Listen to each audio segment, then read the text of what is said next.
Assalamualaikum warahmatullahi wabarakatuh. Perkenalkan nama saya Nazwa Zaskia Adil dengan NIM 220305501025 dari kelas C. Di sini saya akan memenuhi tugas mata kuliah saya yaitu isu mutlakir gizi untuk menjelaskan 4 fase pada perawatan dan pengobatan gizi buruk pada balita. Di sini terdapat foto seorang anak yang mengalami gizi buruk. Pengertian gizi buruk atau seringkali ditemukan dalam istilah malnutrisi merupakan kondisi serius di mana asupan makan seseorang tidak sesuai dengan nutrisi yang semestinya diperlukan oleh tubuhnya. Ada juga gizi buruk merupakan kondisi ketika berat badan anak terlalu rendah bila dibandingkan dengan tinggi badan seusianya. Anak dengan gizi buruk biasanya memiliki daya tubuh yang sangat lemah sehingga berisiko terkena penyakit parah, bahkan bisa meninggal. Tentunya permasalahan gizi buruk ini tidak dapat diabaikan begitu saja. Perlu diantisipasi sejak dini dan mendapatkan penanganan sebaik mungkin. Pemulihan anak gizi buruk. Pemulihan anak gizi buruk memerlukan waktu kurang lebih 6 bulan. Namun, perawatan di layanan rawat inap dapat dilakukan sampai tidak ada komplikasi medis lagi. Piting enema bilateral berkurang dan nafsu makan yang baik, tanpa melihat status gizi berdasarkan indeks antropometri. Piting enema bilateral merupakan suatu pembengkakan, yaitu penumpukan cairan akibat kekurangan energi protein. Piting enema bilateral terbagi menjadi 3, yaitu ada yang ringan, ada yang sedang, dan juga ada yang berat. Piting enema bilateral yang ringan terdapat di punggung kaki, sedangkan yang sedang terdapat di punggung kaki dan di tangan, dan yang berat menyebar ke seluruh tubuh. Tetapi pemulihan gizi hingga berat badan menurut panjang badan atau berat badan menurut tinggi badan kurang dari min 2 standar deviasi atau lingkar lengan atas kurang dari 12,5 cm dan tanpa piting endema bilateral dapat tetap dilanjutkan dengan rawat jalan di layanan rawat jalan bila tersedia. Bila tidak tersedia layanan rawat jalan, maka pemulihan gizi hingga sembuh dilakukan di layanan rawat inap. 4 fase perawatan dan pengobatan gizi buruk pada balita. Fase pertama yaitu stabilisasi, fase kedua transisi, fase ketiga rehabilitasi, dan fase keempat tindak lanjut. Yang pertama, fase stabilisasi.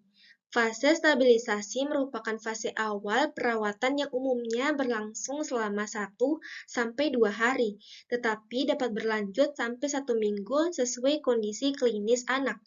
Pemantauan pada fase stabilisasi dilakukan dengan cara mencatat tanda-tanda vital seperti denyut nadi, frekuensi pernafasan, suhu badan, tanda-tanda bahaya, derajat edema, asupan formula, frekuensi defekasi, konsistensi feses, volume urin, dan berat badan. Selanjutnya, yang kedua, fase transisi. Fase transisi adalah fase peralihan dari fase stabilisasi ke fase transisi ini yang bertujuan untuk memberi kesempatan tubuh untuk beradaptasi terhadap pemberian energi dan protein yang semakin meningkat. Adapun pemantauannya pada fase ini sama seperti fase stabilisasi. Yang ketiga yaitu fase rehabilitasi. Fase ini dapat diberikan di layanan rawat jalan maupun rawat inap. Fase ini adalah fase pemberian makanan untuk tubuh kejar, pemberian energi sebesar 150-220 kalori per kilogram berat badan per hari dalam bentuk F100 atau ROTV. Bertahap ditambah makanan yang sesuai berat badan. Umumnya berlangsung selama 2-4 minggu. Kemajuan terapi dinilai dari kenaikan berat badan setelah fase transisi dan mendapatkan F100 atau ROTV. ROTV adalah makanan berbasis tinggi makronutrien yang dapat digunakan untuk perbaikan status gizi. ROTV terdiri dari bahan yang mudah dicerna oleh anak seperti susu, gula, lemak seperti nabati dan hewani, minyak sayur, gula, vitamin, dan mineral.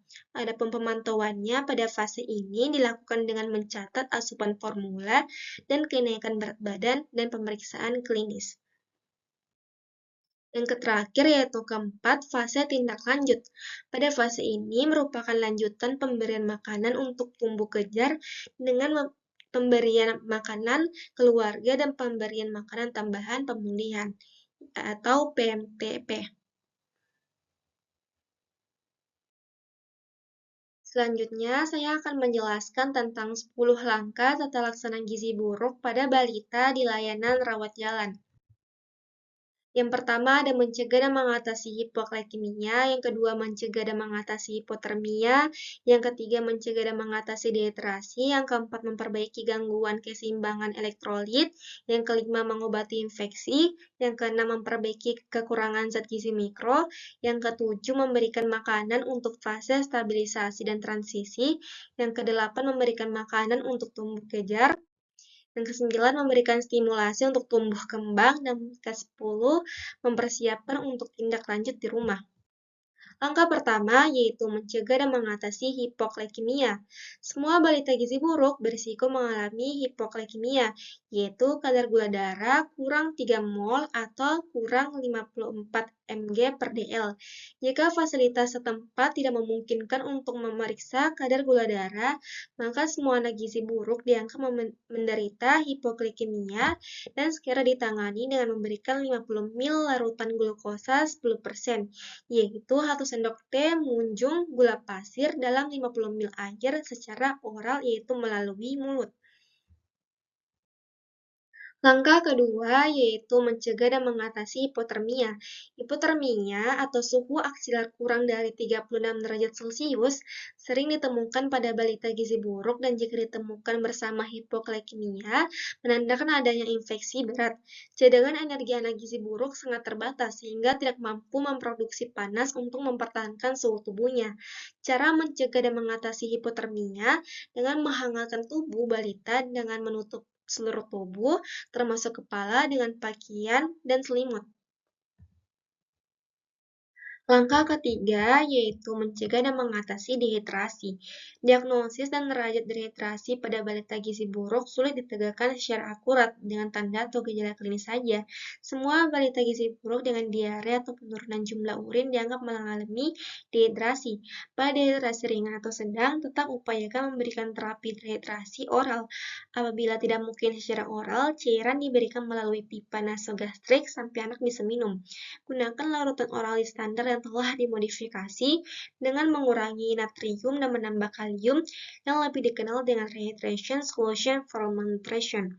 Cara mencegah dan mengatasi dehidrasi yaitu beri resomal yang terbuat dari oralit yang diencerkan, gula pasir, larutan elektrolit atau mineral mix, dan air. Yang pertama ada oralit.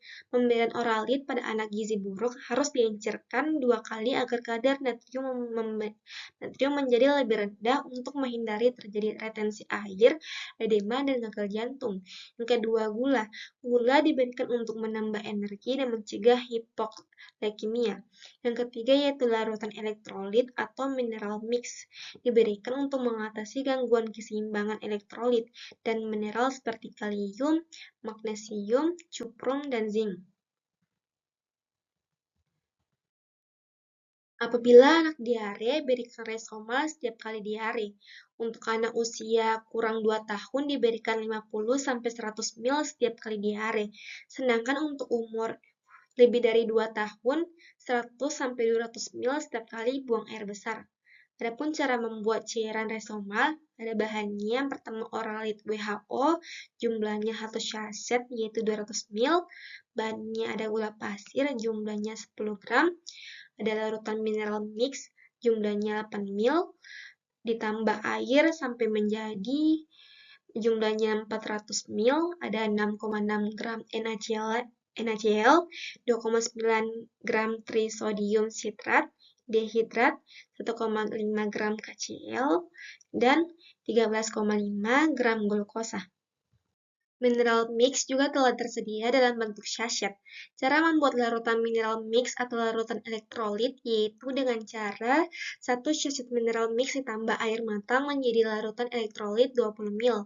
Adapun cara membuat cairan resomal bila larutan mineral mix tidak tersedia, yaitu bahannya oralit jumlahnya 1 sachet 200 ml, gula pasir jumlahnya 10 gram, bubuk KCl jumlahnya 0,8 gram, ditambah air sampai menjadi jumlahnya 400 ml.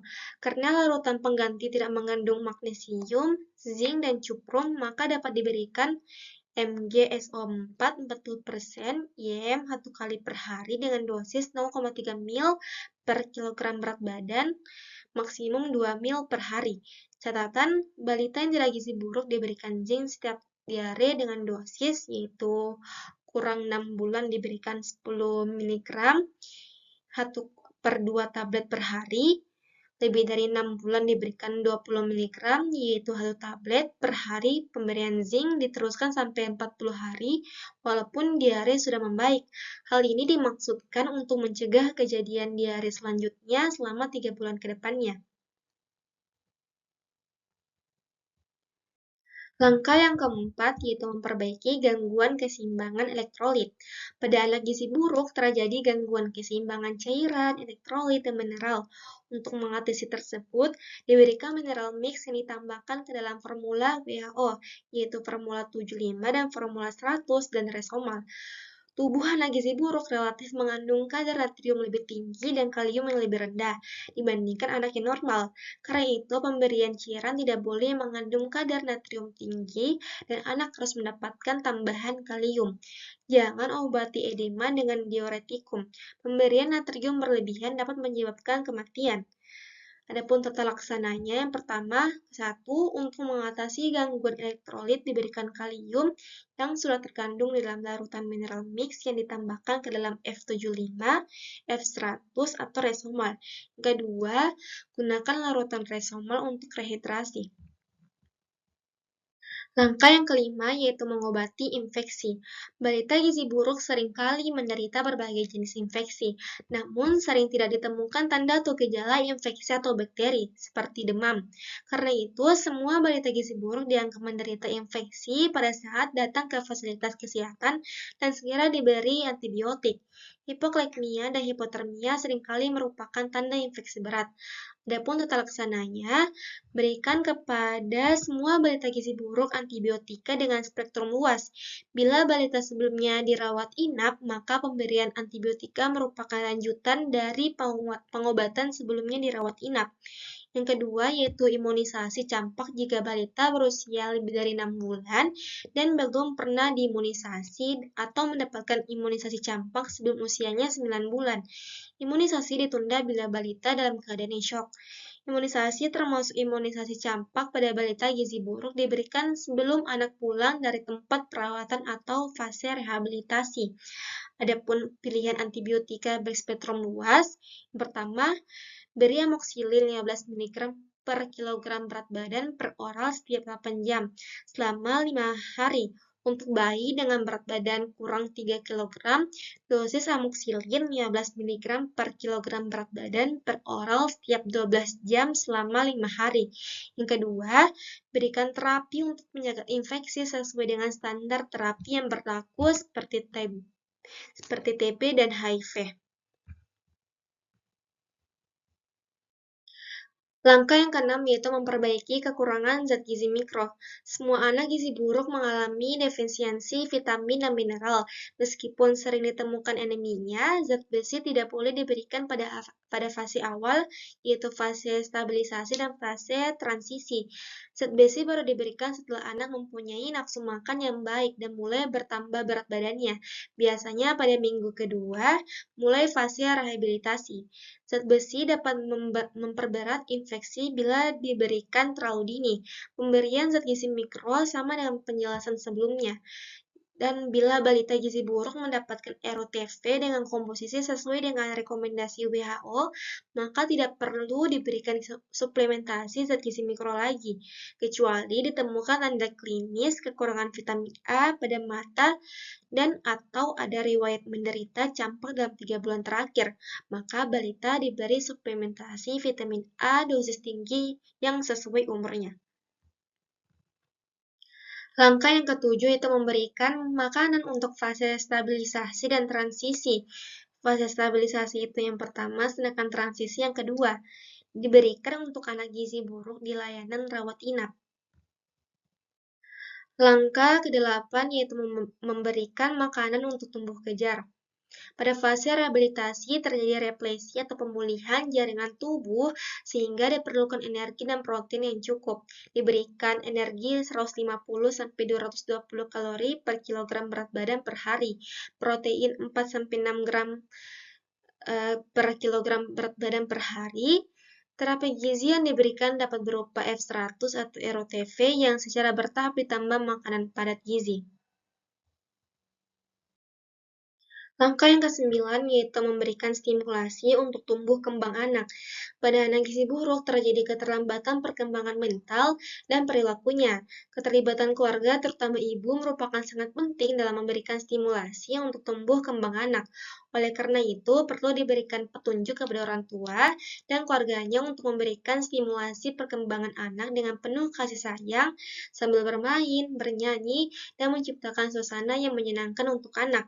Stimulasi diberikan secara bertahap dan berkelanjutan sesuai umur anak terhadap 4 aspek kemampuan dasar anak, yaitu kemampuan gerak kasar, kemampuan gerak halus, kemampuan bicara dan bahasa, serta kemampuan sosialisasi dan kemandirian. Stimulasi terstruktur dilakukan secara intensif setiap hari selama 15-30 menit. Langkah yang terakhir yaitu langkah ke-10, mempersiapkan untuk tindak lanjut di rumah. Persiapan untuk tindak lanjut di rumah dapat dilakukan sejak anak dirawat inap, misalnya melibatkan ibu dalam kegiatan merawat anaknya. Adapun kriteria sembuh dari gizi buruk apabila berat badan menurut tinggi badan atau berat badan menurut panjang badan lebih min 2 standar deviasi atau lingkar lengan atas lebih dari 12,5 cm dan tidak ada peting edema bilateralnya. Bila balita keluar dari layanan rawat inap setelah sembuh sesuai dengan kriteria di atas, maka anjurkan untuk kontrol teratur setelah pulang, yaitu 1 kali per minggu pada bulan pertama, 1-2 kali per minggu pada bulan kedua, selanjutnya 1 kali per bulan sampai 6 bulan atau lebih. Selain itu, dianjurkan juga untuk melengkapi imunisasi dasar ataupun ulangan sesuai program PPI, yaitu program pengembangan imunisasi. Baik, sekian dari saya. Mohon maaf apabila ada salah kata. Wassalamualaikum warahmatullahi wabarakatuh.